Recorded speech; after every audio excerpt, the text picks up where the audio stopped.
பாருங்கள் 1.5 கிலோ மீனுக்குங்க கையில் நாம்பனா இந்த மாதிரி பிடிக்கிற மாதிரி இருக்கணும். இவ்வளோ பெரிய புளி எடுத்துக்கோங்க. மீன் குழம்புக்கு எப்போவுமே கருப்பு புளி எடுத்துக்கோங்க. நல்லா கலர்ஃபுல்லாகவும் நல்லா டேஸ்ட்டாகவும் இருக்குங்க மீன் குழம்பு. இப்போ ஊற வச்சுக்கலாம். மீன் குழம்புக்கு தாளிப்புக்கு தேவையான பொருட்கள் என்னென்னு பார்த்துடலாங்க. 2 பெரிய பூண்டு உரித்து சின்ன சின்ன துண்டாக நறுக்கி வச்சுருக்கேன். 2 கொத்து கருவேப்பிலை, 2 பச்சை மிளகாய், ஒரு 1/4 கிலோ சின்ன வெங்காயம் நறுக்கி எடுத்து வச்சுருக்கேங்க. தக்காளி 4 தக்காளி நல்லா பழமாக எடுத்துக்கோங்க. குழம்பு நல்லா கலராக இருக்குங்க. மண் சட்டி வச்சுட்டுங்க. இப்போ தேவைக்கேற்ப ஆயில் சேர்த்திக்கலாம். மீன் குழம்புக்கு நல்லா தாராளமாக ஆயில் விடுங்க. நல்லெண்ணெய் விடுங்க. மீன் குழம்பு சூப்பராக இருக்குங்க நல்லெண்ணெயில் சமைச்சிங்கன்னா. ஆயில் நல்லா காஞ்சிருச்சிங்க. 1 ஸ்பூன் கடுகு சேர்த்திக்கலாம். 1 ஸ்பூன் வெந்தயம் சேர்த்திக்கலாங்க. சீரகம் மிளகு 1 ஸ்பூன் சேர்த்திக்கலாம். இது எல்லாம் நல்லா பொரியட்டுங்க. எல்லாம் நல்லா பொரிஞ்சிருச்சுங்க. இப்போ சின்ன வெங்காயம், பூண்டு, பச்சை மிளகாய், கருவேப்பிலை எல்லாத்தையும் ஆட் பண்ணிக்கலாம். வெங்காயம் நல்லா வதங்கட்டுங்க.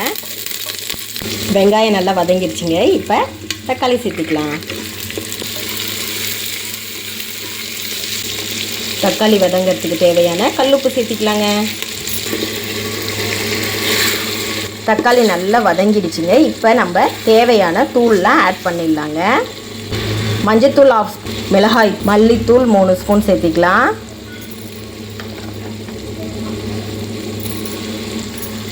மீன் குழம்பு மசாலா ஒரு 50 கிராம் சேர்த்திக்கலாம். இந்த அளவு எல்லாமே நான் இன்றைக்கி 1.5 கிலோ மீனுக்கு ஆட் பண்ணியிருக்கேங்க. நீங்கள் அதுக்கு தகுந்த மாதிரி தூள் ஆட் பண்ணிக்கோங்க.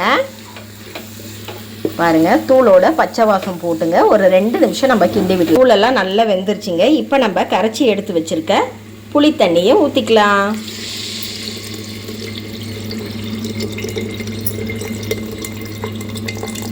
புளி தண்ணி ஊற்றி நல்லா கலக்கி விடுங்க.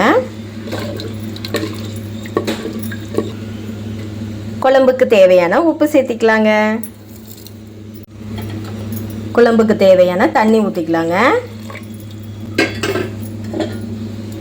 இப்போ இது நல்லா கொதிக்கிட்டோங்க. நம்ம கொஞ்சம் தேங்காய் பேஸ்ட் அரைச்சி எடுத்துக்கலாம். 1/4 மூடி தேங்காய் எடுத்துருக்கேங்க. அதை சின்ன சின்னதாக கட் பண்ணி மிக்ஸி ஜாரில் சேர்த்துக்கோங்க. பாருங்கள், ஒரு சீக்ரெட் இன்க்ரீடியன்ட். இந்த இன்க்ரீடியன்ட் போட்டிங்கன்னா மீன் குழம்பு அட்டகாசமாக இருக்குங்க. இதில் 2 ஸ்பூன் எள்ளு சேர்த்துக்கோங்க. இது எங்கள் பாட்டி சொன்ன டிப்ஸுங்க. எனக்கு எள்ளு போட்டு அரைச்சி மீன் குழம்பு வச்சு பாருங்கள், டேஸ்ட்டு செம்மையாக இருக்குங்க. அவ்வளோதாங்க. இதை நல்லா நம்ம இப்போ கிரைண்ட் பண்ணி எடுத்துக்கலாம். குழம்பு நல்லா கொதிக்குதுங்க. இப்போ நம்ம அரைச்ச தேங்காய் பேஸ்ட்டை ஆட் பண்ணிக்கலாம். பாருங்கள், நம்ம அரைச்சி வச்சுருக்க தேங்காய் பேஸ்ட்டை ஆட் பண்ணிடலாம். இப்போ இது ஒரு 15 நிமிஷங்க நல்லா கொதிக்கிட்டோங்க. குழம்பு நல்லா கொதிச்சிருச்சு. நான் இன்னைக்கு ஜிலேபி மீன் எடுத்திருக்கேங்க. பாருங்கள், தலை வால் எல்லாமே போட்டு நம்ம இன்னைக்கு குழம்பு வைக்க போகிறோம். குழம்பு நல்லா கொதிச்சிருச்சுங்க. இப்போ நம்ம மீனை சேர்த்திக்கலாம்.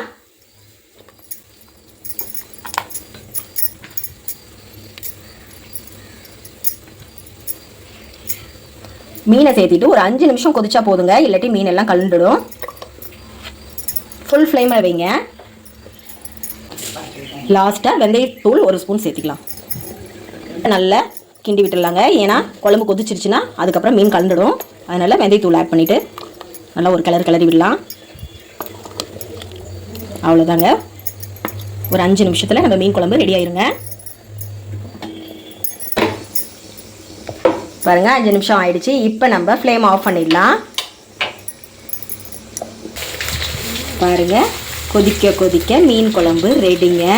இந்த மாதிரி மீன் குழம்பு நீங்களும் ஒரு தடவை உங்கள் வீட்டில் ட்ரை பண்ணி பாருங்கள். அட்டகாசமாக இருக்குங்க. சூப்பராக இருக்கும். அன்போடு சமைங்க. அட்டகாசமாக இருக்குங்க. இந்த வீடியோ பிடிச்சிருந்தா லைக் பண்ணுங்கள், ஷேர் பண்ணுங்கள், மறக்காமல் சப்ஸ்கிரைப் பண்ணுங்கள். தேங்க்யூ.